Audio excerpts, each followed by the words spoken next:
2016년 대통령 선거의 첫 관문이 드디어 열렸습니다. 아이오와주에서 오늘 민주당과 공화당이 당원대회를 열었습니다. 내년 뉴저지 저지시티 시장의 출마 의사를 밝힌 윤여태 의원을 위한 후원 행사가 열렸습니다. 지카 바이러스 감염이 확산되고 있지만 백신 개발의 전망은 엇갈리고 있습니다. 연방대법원의 3월 심리 일정에는 이민개혁 행정명령 관련 소송이 포함되지 않았습니다. 4월에나 심리가 열릴 전망입니다. 2017년 가을 학기부터 컴퓨터 사이언스가 뉴욕시 공립학교 정규 과목으로 채택됩니다. 이상은 이 시각 주요 뉴스입니다.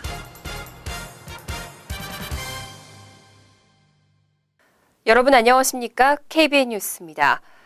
2016년 대통령 선거의 첫 관문이 드디어 열렸습니다. 아이오와주에서 오늘 민주당과 공화당이 당원대회를 열었습니다. 아이오와주 당원대회 결과는 이후 예비선거 과정에도 큰 영향을 미치는 만큼 온 국민들의 관심이 집중되고 있습니다. 민주공화 양당 주요 후보들은 지난 주말 동안 아이오와주에 총출동해 막판 유세를 벌였습니다. 이 가운데 대부분의 주류 언론들은 민주당에서는 힐러리 클린턴 전 국무장관과 버니 샌더스 연방 상원 의원이 초박빙의 접전을 펼치는 반면 공화당에서는 도널드 트럼프 후보가 테드 크루즈 연방 상원 의원을 다소 앞선 것으로 평가했습니다. 지난달 30일 발표된 지역 최대 언론인 디모인 레지스터와 블룸버그 통신의 공동 여론조사 결과에서는 클린턴 후보가 45%의 지지율로 샌더스 후보를 3%포인트 앞섰지만 오차 범위 이내여서 박빙의 승부로 평가됐습니다. 공화당에서는 트럼프 후보가 28%의 지지율로 크루즈 후보보다 5%포인트 앞서 승리를 거둘 가능성이 크다는 평가입니다. 이와 같은 상황에서 최대 유력지인 뉴욕타임즈는 지난달 30일 민주당 대선 후보 경선에서 클린턴 후보에 대한 지지 입장을 표명했습니다. 뉴욕타임즈는 클린턴 후보가 근대 역사상 가장 폭넓고 깊은 자질을 갖춘 최적의 대통령 후보 중 하나라고 평가했습니다. 윤여태 저지시티 시의원이 내년 선거에서 뉴저지 저지시티 시장에 출마하겠다고 밝혔습니다. 지난 주말 윤여태 의원을 위한 후원 행사가 열렸는데요. 100여 명의 참석자들은 한인시장 탄생을 위해 노력하겠다며 뜻을 모았습니다. 윤 의원도 최선을 다해 반드시 승리하겠다고 화답했습니다. 정세진 기자의 보도입니다. 뉴저지 잉그루드 클립스에 위치한 주택. 저지시티 윤여태 의원이 현관 입구에서 방문객들을 반갑게 맞이합니다. 지난 금요일 윤여태 의원 후원 행사가 열린 베델인드 스트리 김영길 대표의 자택입니다. 행사에 참석한 100여 명의 한인들을 위해 조그마한 음악회도 준비했습니다. 지난 2013년 인구 26만의 뉴저지 제2의 도시 저지시티 시의원에 당선된 윤여태 의원은 2년여 시의원으로 활동하면서 지역 범죄율을 25%나 줄이고 공원 개보수 등 괄목할 만한 결실을 거두는 데 큰 공헌을 했습니다. 지난해 7월에는 정치평론가들로부터 차기 시장 후보 1위에 지목받기도 했습니다. 저지시 시장 선거 2017년에 있습니다. 2015월 달에. 그래서 2017년 대망의 꿈을 이루기 위해서 나 개인적인 꿈보다는 우리 개척 1세, 그다음 우리 이 땅을 살아가는 후세들의 꿈을 한번 이루어줘 보기 위해서 지금 준비를 하고 있습니다. 후원 행사를 주최한 김영길 대표는 우선 한인사회를 중심으로 기금 모금에 주력할 계획을 밝혔습니다. 이후에 선대본부와 공식 후원회 조직을 결성할 예정입니다. 저희가 우리 윤 의원하고 얘기를 한 것이 기금 모금을 한 3개월 내지 4개월 기금 모금을 한 다음에 그리고 선거 대책 총괄 본부를 만들자 이렇게 얘기가 됐습니다. 한인 의원회는 선거에 필요한 350만 달러 중 100만 달러 모금을 목표로 하고 있습니다. 나머지 250만 달러는 주류 사회에서 모금이 가능하다는 계산입니다. 이번 행사는 개인주택에서 열린 소규모 모임이었지만 윤 의원을 후원하는 참석자들의 뜨거운 열기를 충분히 느낄 수 있었습니다. 한인 1세가 대도시의 시장이 되는 새로운 이민 역사에 한인 사회가 한 걸음씩 다가가고 있습니다. KBN 뉴스 정세진입니다. 지카 바이러스 감염 사태가 확산 일로를 걷고 있습니다. 하지만 언제 백신이 개발될지에 대해서는 전망이 엇갈리고 있습니다. 그동안 관련 연구가 부족했던 점이 가장 큰 문제로 지적됐습니다. 펜실베니아주 기반의 백신 개발 업체인 이노비오사 등이 참여하는 공동 연구기관들은 올해 안에 지카 바이러스 백신을 내놓을 수 있다고 전망했습니다. 하지만 일부 전문가들은 백신 개발에 수년에서 10년 이상이 걸릴 것으로 전망하고 있습니다. 연구를 진행 중인 제약사들이 백신 개발 과정에서 겪는 가장 큰 문제는 그간의 관련 연구가 부족했다는 것입니다. 국립생물공학정보센터에 따르면 지카 바이러스 관련 학술 논문은 수만 건에 달하는 댕기열이나 C형 간염 등과 달리 242편에 불과합니다. 이에 따라 백신 대신 지카 바이러스를 옮기는 이집트 순모기를 유전자 변형 모기로 잡을 수 있도록 하는 연구도 다각도로 진행되고 있습니다. 한편 오바마 대통령은 브라질의 지우마 요세프 대통령과 지난달 30일 전화통화로 지카 바이러스 백신 개발 협력을 약속하고 백신 개발을 위한 고위급 실무 그룹을 설치하기로 결정했습니다. 연방대법원이 지난 28일 3월 심리 일정을 발표했습니다. 하지만 심리 일정에는 이민개혁 행정명령과 관련한 소송이 포함되지 않았는데요. 4월에나 상고 심리가 열리고 6월 중순에나 결과가 나올 것으로 전망됩니다. 지난달 28일 연방대법원이 발표한 3월 심리 일정에는 불법 체류 청년 추방유예 확대와 부모 책임 추방유예 확대 관련 소송은 포함되지 않았습니다. 하지만 이날 함께 발표한 2015년 10월 회기 심리 일정에서 모든 심리를 4월까지 마칠 방침이라고 밝혔기 때문에 4월에는 해당 소송의 상고심 심리가 열릴 것으로 예상됩니다. 오는 6월로 끝나는 2015년 10월 회기에서 채택된 안건들은 4월까지 모든 구두 변론과 심리를 마친 후 6월까지는 최종 판결이 내려지게 됩니다. 이에 따라 이민개혁 행정명령에 대한 소송의 상고심 판결은 가장 늦은 6월 중순 이후에나 나올 것으로 전망됩니다. 담배가 100회 무익하다는 건 다들 아는 상식이지만 그래도 금연은 쉽지 않은 일이죠. 연방질병예방통제센터가 흡연 피해자들의 생생한 증언이 담긴 금연 캠페인을 실시하고 있습니다. 특히 한인금연센터와의 협력으로 한인들에게도 금연을 권장하고 있습니다. 연방질병예방통제센터는 지난 25일부터 과거 흡연자들의 피해 증언을 소개하는 웹사이트를 개설하고 금연의 중요성과 요령을 알리고 있습니다. 웹사이트에서는 실제 흡연자였던 34명이 흡연 경험과 금연의 계기 등 자신의 이야기를 소개합니다. 이들은 식도암이나 심장병, 호흡기 질환과 혈관 질환 등의 질병을 앓고 있거나 담배를 한 번도 피워본 적이 없지만 간접 흡연으로 천식을 얻은 사례도 있었습니다. 한편 한인금연센터는 전문 금연 상담원을 활용해 한국어로 금연 관련 서비스를 제공하고 있습니다. 센터 측은 한인금연센터 프로그램은 금연 성공률이 2배나 높다는 것이 검증됐다며 자격 요건이 된다면 2주 분량의 니코틴 패치도 무료로 제공한다고 밝혔습니다. 한인금연센터의 프로그램에 참가하고 싶다면 전화나 웹사이트로 등록할 수 있습니다. 요즘은 킨더가튼 학생들에게도 컴퓨터 사이언스를 가르치는 곳이 많습니다. 그만큼 컴퓨터 교육이 중요하고 확산되고 있다는 건데요. 2017년 가을 학기부터 컴퓨터 사이언스는 뉴욕시 공립학교 정규 과목으로 채택됩니다. 뉴욕시 교육청에 따르면 시정부는 $8,100만 예산을 투입하고 내년부터 컴퓨터 사이언스 과목을 정규 수업 시간에 포함시킬 계획입니다. 우선적으로 뉴욕시 50개 공립학교를 대상으로 실시한 후 2025년까지 단계적으로 모든 학교를 상대로 확대한다는 방침입니다. 컴퓨터 사이언스 수업은 AP 수준의 컴퓨터 사이언스 과목 또는 소프트웨어 엔지니어링 프로그램 교육 등으로 진행됩니다. 빌 드블라지오 뉴욕시장은 지난해 9월부터 교육 불평등 문제를 해소하기 위해 교육개혁을 실시하고 있습니다. 이번 컴퓨터 사이언스 정규 과목 채택 외에도 2학년까지의 모든 학생의 독해 능력 완비 의무화, AP 과목의 수강 독려, 9학년까지 기초 수학 실력 완비 등을 통해 교육 불평등 문제를 해결해 나갈 것이라고 밝혔습니다. 뉴욕 시의원들의 연봉이 30% 이상 인상될 것으로 전망됩니다. 멜리사 마크 비베르토 뉴욕시의장은 오는 5일 전체 회의를 열고 뉴욕시 고위공무원 연봉 인상안을 통과시키겠다고 밝혔습니다. 멜리사 마크 비베르토 뉴욕시의장이 5일 전체 회의를 열고 뉴욕시 고위공무원 연봉 인상안을 통과시킬 계획이라고 밝혔습니다. 이번 인상안에 따르면 현행 11만 2,500달러인 시의원 연봉은 14만 8,500달러로 32% 인상됩니다. 인상안은 올해부터 바로 적용됩니다. 시의회는 당초 시의원 연봉을 현행보다 71% 높은 19만 2,500달러로 올릴 계획이었습니다. 하지만 시민단체의 강력 반대에 부딪히면서 인상폭이 32%로 조정됐습니다.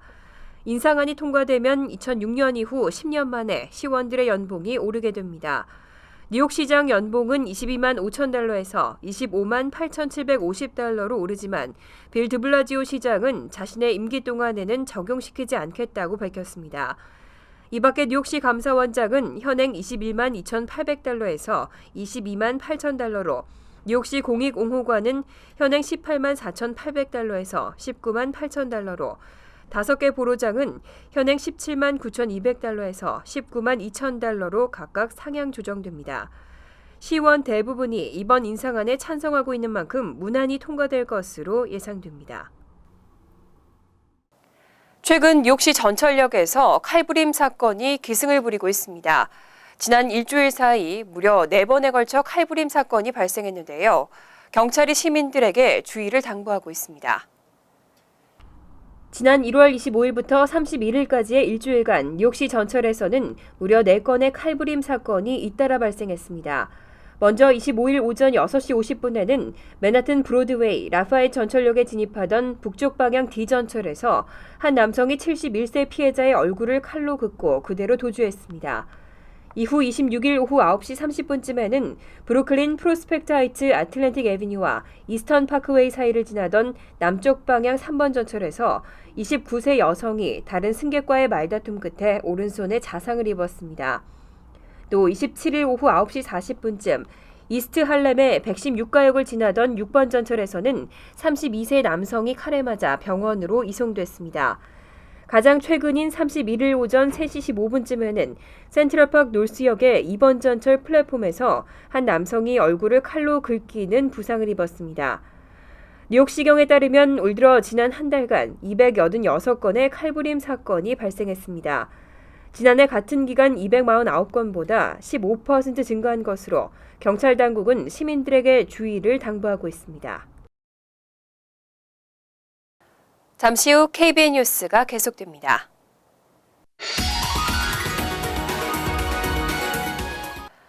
이어서 LA 지역 한인사회 소식입니다.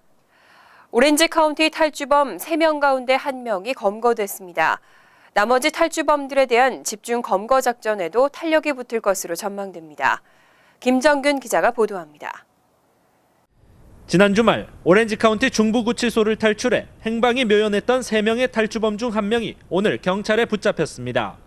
오렌지 카운티 셰리프국은 탈주범 백덩이 오늘 오전 11시 20분쯤 센타애나의 노스 하버 블루버드 선상 1400블럭 인근에서 체포됐다고 밝혔습니다. 체포 당시 덩은 지인이 운영하는 자동차 바디샵에 들어갔고 경찰 신고를 요구하며 자수를 원했던 것으로 전해집니다. Bok Dwang contact civilian on the streets of Santa Ana and stated he wanted to turn himself in. He came. He just showed up and he tell my wife that he want to turn in. So my wife make a call. 경찰은 3명의 탈주범이 도주에 사용한 흰색 GMC 밴을 집중 추적하고 있습니다. 또한 이들의 탈옥을 도운 혐의로 체포된 구치소 영어교사 누샤파리안 라바지를 집중 조사할 방침입니다. We will continue with those same efforts using all available resources to capture the additional 2 escapees who are outstanding. 한편 셰리프는 대규모 경찰 인력과 경찰견을 동원해 백덩이 체포된 일대를 집중 수색 중입니다. MBC 뉴스 김정균입니다. 월드리포트입니다. 우크라이나에는 거의 집집마다 쌍둥이가 있는 마을이 있습니다. 사람은 물론 가축도 쌍둥이가 많아서 쌍둥이 수도라고 불린다는데요. 유독 쌍둥이가 많은 이 마을의 비밀을 알아봤습니다. 우크라이나 서부의 한 시골 마을. 인구가 4,000명밖에 되지 않는 작은 마을이지만 한 몸처럼 붙어 다니는 쌍둥이를 쉽게 만날 수 있습니다. 초등학교에 가면 똑같은 옷을 입은 쌍둥이들을 교실 이곳저곳에서 볼 수 있습니다. 이 학교에만 무려 21쌍의 쌍둥이 학생이 있어 교사들은 아이들을 구분하는 데 애를 먹곤 합니다. Нам там дають із математики 2 зошити, но то його мій, а мій то його. У мене є родинка. 현재 이 마을에 사는 쌍둥이는 61쌍. 쌍둥이가 집중적으로 태어나는 현상은 100년 전부터 시작됐습니다. 마을 사람들은 그 이유를 신성한 물이 나온다는 샘에서 찾습니다. Я не знав, тому що кажуть, що в нас вода така цілюща. А я біля неї виріс. І батько там постійно. 신성한 물이 흐르는 샘은 종교적 그림과 장식물로 장식돼 신전 같은 분위기입니다. 쌍둥이 마을의 비밀을 밝히기 위해 과학자들이 샘물을 정밀 분석해 보기도 했지만 특별한 효능은 발견되지 않았습니다. 하지만 신기하게도 이 마을에는 사람뿐만 아니라 농작물, 가축까지 쌍둥이가 많아 세간의 관심은 끊이질 않고 있습니다. Телебачення, що було в домогосподарстві була корова, і в корови теж була двійня. Навіть таке бувало. 비밀은 풀리지 않았지만 조만간 쌍둥이 박물관까지 세워질 예정이어서 마을은 더욱 유명세를 탈 것으로 보입니다. 간추린 소식입니다. 유전자 변형 연어가 허용 2달 만에 판매 금지됐습니다. 연방식품의약국은 지난 29일 수입 경보를 통해 아쿠아바운티 테크놀로지에서 생산한 GM 연어의 수입 금지를 밝혔습니다. GM 연어의 식용 승인은 캐나다와 파나마의 육상시설에서만 연어를 기른다는 조건을 달았기 때문에 수입 금지는 사실상 판매 금지에 해당합니다. 전문가들은 GM 연어가 식탁에 오르기까지 몇 년이 소요될 수 있다고 전망했습니다. 뉴욕주가 아기를 위한 안전 수면 캠페인의 일환으로 저소득층 가정에 아기 침대를 무료로 제공할 계획입니다. 주정부 산하 아동가정서비스국은 총 $10만 상당의 질식방지용 아기 침대 1,700여 개를 업스테이트 저소득층 가정에 무료로 제공하고 아기들의 질식사를 방지하겠다고 발표했습니다. 뉴욕주에서는 매년 약 90명의 영아들이 수면 중 돌연사하는 것으로 나타났습니다. 뉴욕시 길거리 교대 거리 주차 규정이 오늘부터 모두 정상화됐습니다. 뉴욕시는 역대 최대 눈폭풍으로 지난달 23일부터 30일까지 일주일간 길거리 교대 거리 주차 규정을 유예한 바 있습니다. 뉴욕시 교통국은 2월 1일부터 길거리 교대 거리 주차 규정과 미터 파킹 규정이 모두 적용된다며 아직 눈을 치우지 못해 차량을 주차해둔 시민들에게 주의를 당부했습니다. 퀸즈 마틴뷰런 고등학교에서 학생들을 성추행한 혐의로 해고 조치된 한인 남성 교사 36살 성모 씨가 뉴저지 공립학교에 다시 취업해 논란이 일고 있습니다. 리차드 콘돈 감독관은 학생들의 증언을 토대로 성 씨의 징계를 요청했지만 성 씨는 혐의를 부인했고 지난해 12월에는 뉴저지 패턴슨 소재 돈보스코 테크니컬 아카데미에 특수반 수학교사로 채용됐습니다. 하지만 뒤늦게 사실을 알게 된 해당 학교는 1월 30일부로 성 씨의 수업을 금지시켰습니다. 환율과 증권 소식입니다.